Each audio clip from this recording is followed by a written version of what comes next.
নমস্কাৰ প্লাইছৰ first on time a big breaking নিশা ৰাজপথত ভয়ংকৰ ঘটনা সংঘটিত হৈছে এলপিজি ভৰ্তি বাহন আৰু তেল পৰিবাহী টেংকাৰৰ মাজত মুখামুখি সংঘৰ্ষ ৰাজপথতে দাও দাওকৈ জ্বলি উঠে তেল পৰিবাহী টেংকাৰ তাৰ পিছতে হাহাকাৰ অৱস্থা নিশা অগ্নিনিৰ্বাপক বাহিনীৰ দীৰ্ঘ সময়ৰ প্ৰচেষ্টাৰ অন্তত নিৰ্বাপন কৰিবলৈ সক্ষম হয় দীৰ্ঘ সময় ধৰি বন্ধ হৈ থাকে উজনি নামনিৰ যাতায়াত ৰাজপথত হাহাকাৰ অৱস্থা প্লাইছৰ first on time a big breaking মুহূৰ্তত তেল পৰিবাহী টেংকাৰ আৰু এলপিজি ভৰ্তি বাহনৰ মাজত ঘটন নিশা হাহাকাৰ পৰিস্থিতিয়ে বিৰাজ কৰে ৰাজপথত ৩৭ নং ৰাষ্ট্ৰীয় ঘাইপথত ভয়ংকৰ ঘটনা ৰাজপথত দাও দাওকৈ জ্বলি উঠিল তেল ভৰ্তি টেংকাৰ বোকাখাতত ভয়ংকৰ ঘটনা নিশাৰ ভাগত দাও দাওকৈ জ্বলি উঠে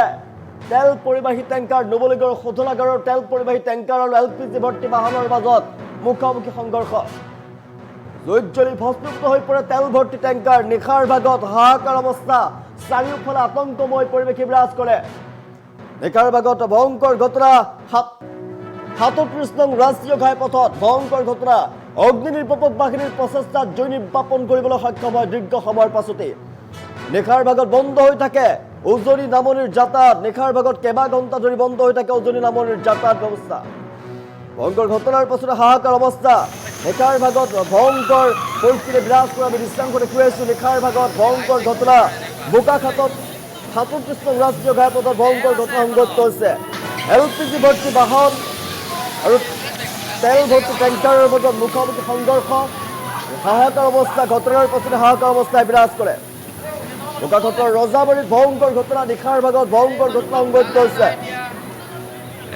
ৰাজপথত দাও দাওকৈ জ্বলি উঠিল তেল ভৰ্তি টেংকাৰ আমি দৃশ্যাংশ দেখুৱাই আছোঁ টাইমেটৰ দৰ্শকক বোকাখাতৰ ৰজাবাৰীত ভয়ংকৰ পথ দুৰ্ঘটনা ৰাজপথত দাও দাওকৈ জ্বলি উঠিল তেল ভৰ্তি টেংকাৰ সমগ্ৰ অঞ্চলটোত আতংকময় পৰিৱেশে সৃষ্টি কৰে নিশাৰ ভাগত নুমলীগড় শোধনাগাৰৰ পৰা তেল কঢ়িয়াই নিয়া এখন টেংকাৰ আৰু এলপিজি ভৰ্তি বাহনৰ মাজত মুখামুখি সংঘৰ্ষ তেল ভৰ্তি টেংকাৰৰ ভয়ংকৰ অগ্নিকাণ্ড আৰু কিছু সময়ৰ ভিতৰতেই টেংকাৰখন দাও দাওকৈ জ্বলি উঠে পথচাৰী আৰু স্থানীয় লোকসকলৰ মাজত হাহাকাৰ অৱস্থা ৰজাবাৰী অঞ্চলৰ ৰাজপথত এই দুৰ্ঘটনা নিশাৰ ভাগত সংঘটিত হয় নুমলীগড় শোধনাগাৰৰ পৰা তেল লৈ গৈ থকা টেংকাৰখনৰ বিপৰীত দিশৰ পৰা অহা এলপিজি ভৰ্তি বাহনৰ মাজত মুখামুখি সংঘৰ্ষৰ ফলতে ভয়ংকৰ জুই জ্বলে জুইৰ সূত্ৰপাত হয় তেল ভৰ্তি টেংকাৰখনত জুইৰ সূত্ৰপাত হয় মুহূৰ্তৰ ভিতৰতে জুইৰ লেলিঘাম শিখাই টেংকাৰখনক আগুৰি ধৰে জুইত জ্বলি ভস্মীভূত হৈ পৰে টেংকাৰখন ভয়ংকৰ ঘটনাৰ পাছতে ৰাজপথত হাহাকাৰ অৱস্থা বন্ধ হৈ পৰে দীৰ্ঘ সময় ধৰি বন্ধ হৈ পৰে উজনি নামনিৰ যাতায়াত দৃশ্যাংশ দেখুৱাই আছোঁ ঘটনাস্থলীৰ সৃষ্টি হয় ভয়ংকৰ আতংকময় পৰিৱেশৰ সৃষ্টি হৈ পৰে ৰাজপথত দাও দাওকৈ জ্বলি উঠিল বাহক দূৰলৈকে কেৱল কলা ধোঁৱাই চানি ধৰে অগ্নিকাণ্ডৰ তীব্ৰতা অত্যন্ত বিপদজনক হৈ পৰে স্থানীয় লোক আৰু পথচাৰীসকলে নিৰাপদ দূৰত্বত থাকি পৰিস্থিতি নিৰীক্ষণ কৰে আমি দৃশ্যাংশ দেখুৱাই আছোঁ ঘটনাৰ খবৰ লাভ কৰাৰ পাছত অগ্নিনিৰ্বাপক বাহিনীৰ দল ঘটনাস্থলীত উপস্থিত হয় জুই নিৰ্বাপনৰ বাবে দীৰ্ঘ সময় ধৰি প্ৰচেষ্টা চলায় অভিযান চলায় আৰু বহু সময়ৰ পাছত অগ্নিনিৰ্বাপক বাহিনীৰ প্ৰচেষ্টাত জুই নিয়ন্ত্ৰণলৈ অনা হয় অধিক ভয়াৱহ পৰিস্থিতিৰ সৃষ্টি হৈ পৰে অগ্নিকাণ্ডৰ ফলত তেল ভৰ্তি টেংকাৰখন প্ৰায় সম্পূৰ্ণৰূপে জুইত জ্বলি শেষ হৈ যায় কিন্তু কোনো লোক হতাহত হোৱাৰ খবৰ আহি পৰা নাই দুৰ্ঘটনাৰ প্ৰকৃত কাৰণ দুৰ্ঘটনা জানিব পৰা হোৱা নাই কিন্তু দুয়োখন বাহনৰ মাজত মুখামুখি সংঘৰ্ষৰ ফলতে ভয়ংকৰ দুৰ্ঘটনা অগ্নিকাণ্ডৰ পাছতে যান বাহনৰ চলাচল বন্ধ কৰি দিয়া হয় নিশাৰ ভাগত কেইবা ঘণ্টা ধৰি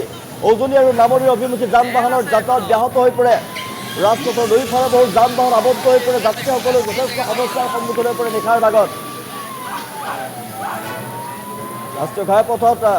ভয়ংকৰ ঘটনা সংঘটিত জনাইছোঁ বোকাখাতৰ ৰজাবাৰীত ভয়ংকৰ ঘটনা বোকাখাতৰ ৰজাবাৰীত ভয়ংকৰ ঘটনাই নিশাৰ ভাগত আতংকময় পৰিৱেশৰ সৃষ্টি কৰে আৰু কেইবা ঘণ্টা ধৰি উজনি নামনিৰ যোগাযোগ ব্যৱস্থা ব্যাহত হৈ পৰে দৃশ্যাংশ দেখুৱাই আছোঁ ৰাজপথত ভয়ংকৰ ঘটনা বোকাখাতৰ ৰজাবাৰীত ভয়ংকৰ পথ দুৰ্ঘটনা ৩৭ নং ৰাষ্ট্ৰীয় ঘাইপথত ভয়ংকৰ ঘটনা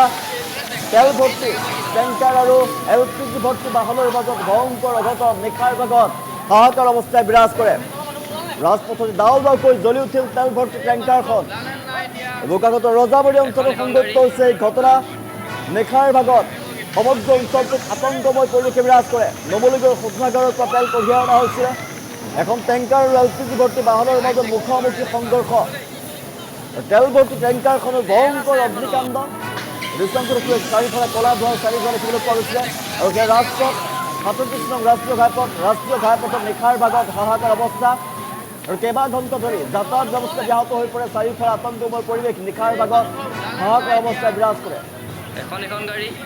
জ্বলি ভস্মিত হৈ পৰে তেল ভৰ্তি টেংকাৰ আৰু কিছু সময়ৰ ভিতৰত টেংকাৰখন দাও দাওকৈ জ্বলি উঠি ছাই হৈ যায় য'ত ভস্মিত হৈ পৰে ৰজাবাৰীত ভয়ংকৰ দুৰ্ঘটনা সংঘটিত হৈছে নুমলীগড় শোধনাগাৰৰ পৰা তেল লৈ গৈ থকা টেংকাৰখনৰ বিপৰীত দিশৰ পৰা LPG ভৰ্তি বাহনৰ মাজত মুখামুখি সংঘৰ্ষৰ ফলতেই দাও দাওকৈ জ্বলি উঠিল তেল ভৰ্তি টেংকাৰখন LPG ভৰ্তি বাহনখন কিছু পৰিমাণে ক্ষতি হৈছে কিন্তু LPG ভৰ্তি বাহনখনৰ কিছু পৰিমাণে ক্ষতি হোৱাৰ বিপৰীতে যিখন তেল ভৰ্তি বাহন আছিলে টেংকাৰ আছিলে সম্পূৰ্ণৰূপে জ্বলি ভস্মিত হৈ পৰে নিশা 10 মান বজাত চবটো শুৱা পাতিত আছোঁ আৰু এটা ডাঙৰ শব্দ হৈছে কাৰণ দুখন গাড়ী সংঘৰ্ষৰ এটা শব্দ মানে চূৰ্ণ বিচূৰ্ণ হৈছে কিছু অংশ তাৰপৰা ওলাই আহিছে আমাৰ পদূলিতে প্ৰথম খুন্দাটো মাৰিছে IOCLৰ এখন ফুল গেছ লোডিং গাড়ী LPG চিলিণ্ডাৰৰ সেইখনক ছাৰ্ভিচ টেংকত মাৰি গাড়ীখন প্ৰায় 500 মিটাৰ বেক কৰাই 20 কেল যিখন অইল টেংকাৰ ফুল লোড সেইখন গৈ পেলাই ফুল লোড ডিজেল পেট্ৰল 200 মিটাৰমান গৈ পেলাই তাত খালত সোমাই গ'ল আৰু কেবিনৰ পৰা জ্বলিবলৈ আৰম্ভ কৰি গ'ল আৰু আমি লগালগ ফোনাফোনি কৰিলোঁ আৰু পুলিচ প্ৰশাসনক কৰিলোঁ সম্পূৰ্ণ ভাবিব নোৱাৰা তাৰমানে এখন 20 কেল গাড়ী 20,000 লিটাৰ ডিজেল পেট্ৰল লোড গাড়ী অন্য এখন হৈছে IOCL ফুল চিলিণ্ডাৰ LPG আপোনালোকে দেখিব এইখিনি চব চিলিণ্ডাৰ নতুন আৰু কিন্তু মানুহ ক'লৈ গ'ল আমি নেদেখিলোঁ আৰু এতিয়া ৰাস্তা ব্লক টোটেলি সকলো ওলাই আহিলে আৰু ডাঙৰ কথা এটা আৰু ঘটনা হ'লহেঁতেন এই IOCLৰ চিলিণ্ডাৰ অনা গাড়ীখনৰ ছাৰ্ভিচ টেংকত তেলখিনি গৈ আছিলে জ্বলি থকা গাড়ীখনলৈ আমি ব্লেংকেট গাড়ীখনৰ পৰা নমাই যিজত বালি চালি ভেটি দিলোঁ সিমানত ৰক্ষা ইতিমধ্যে ফায়াৰ ব্ৰিগেডো আহি পালেহি এতিয়া বিপদমুক্ত বুলি ভাবিছোঁ মানে নহ'লে মানুহ হতাহতি তেনেকৈ হোৱা নাই মানে গমেই নাপাওঁ তেওঁলোকো আঁতৰি গ'ল নাই তেনেকুৱা নাই ওপৰলৈ গৈছে আৰু তেতিয়া কিন্তু ভয় লাগে টায়াৰবোৰ এটা ডাঙৰ শব্দ হৈ ফুটিবলৈ আৰম্ভ কৰিলে আৰু তেনেকৈ বিশেষ মানে আমি গাড়ী মানুহক আকৌ দেখা নাপালোঁ বোকাখাত ৰজাবাৰী নুমলীগড় বোকাখাটৰ একদম চেণ্টাৰ এতিয়া বিপদমুক্ত বুলি ভাবিছোঁ আৰু আমিও মানে এতিয়া যিহেতু তাত তেল লোড আছে গাড়ীখন এতিয়াও যাতায়াত ব্যাহত হৈছে সম্পূৰ্ণ কোনো ওচৰলৈ অহা নাই বহুত দূৰতে গাড়ী নিজে ৰৈ গ'ল জুই দেখি পেলাই এইফালে সেইফালে ঘটনাটো কিন্তু সংঘটিত হৈছে সম্পূৰ্ণ 4 লেন নোহোৱাৰ কাৰণে আজি ডিভাইডাৰ থকা হ'লে এই গাড়ীখনক সেই গাড়ীখনো খুন্দিয়াব নাপায় তাৰমানে দুইটা ট্ৰেকত গৈ থাকিলে হয় এতিয়া আৰু এটা ছিংগেল লোড আজি তাৰিখত গাড়ী চলি আছে লোড গাড়ী আৰু কি কাৰণত হৈছে এইটো এতিয়া নাজানো ষ্টেৰিং ফেইলো হ'ব পাৰে ড্ৰিংক এণ্ড ড্ৰাইভো হ'ব পাৰে আমিতো নাজানো কিন্তু ডিভাইডাৰ থকা হ'লে আজি দুইখন গাড়ী সংঘৰ্ষ নহয় তাৰমানে আচলতে এনেকুৱা হৈছিলে যে বোকাখাট ফালৰ পৰা আমাৰ যিখন গেছৰ চিলিণ্ডাৰ গাড়ীখন এখন যোৰহাট ফাললৈ গৈ আছিলে আৰু সিফালৰ পৰা এইখন টেংকাৰখন আহিছিলে আহোঁতে অকণমান আগতে ইয়াতে খুন্দা মাৰিছে তেলৰ টেংকাৰখনে এই গেছৰ টেংকাৰখনৰ চকাত মাৰিছে মৰাৰ ফলত গেছৰ যিখন চিলিণ্ডাৰ আছিলে চিলিণ্ডাৰ গাড়ীখনৰ তেলৰ টেংকিটো ব্ৰাছ হৈছে ব্ৰাছ হোৱাৰ পিছত সেই টেংকাৰখন আগলৈ গুচি গৈছে আৰু তাতে গৈ সেই টেংকাৰখন জ্বলি গৈছে সেইখন টেংকাৰখনটো সম্পূৰ্ণ জ্বলি গৈছে কিন্তু ভাগ্য ভাল যে আমি এতিয়ালৈকে জনামতে তাত তেল নাছিলে আৰু টেংকাৰখনৰ গোটেই টায়াৰকেইটা ব্ৰাছ হৈছে আৰু এই টেংকাৰখনৰ মাত্ৰ অকল ইয়াৰ কিছু ক্ষতিসাধন হৈছে মানুহ এতিয়ালৈকে আমি ওচৰলৈ যাব পৰা নাই কাৰণ আমাৰ পুলিচ প্ৰশাসনে ওচৰলৈ যাবলৈ দিয়া নাই আৰু ফায়াৰ ব্ৰিগেড আহিছে এতিয়ালৈকে আমি কিন্তু মানুহ হতাহতি হোৱাৰ কোনো খবৰ পোৱা নাই নিশা 10 মান বজাত চবটো শুৱা পাতিত আছোঁ আৰু এটা ডাঙৰ শব্দ হৈছে কাৰণ দুখন গাড়ী সংঘৰ্ষৰ এটা শব্দ মানে চূৰ্ণ বিচূৰ্ণ হৈছে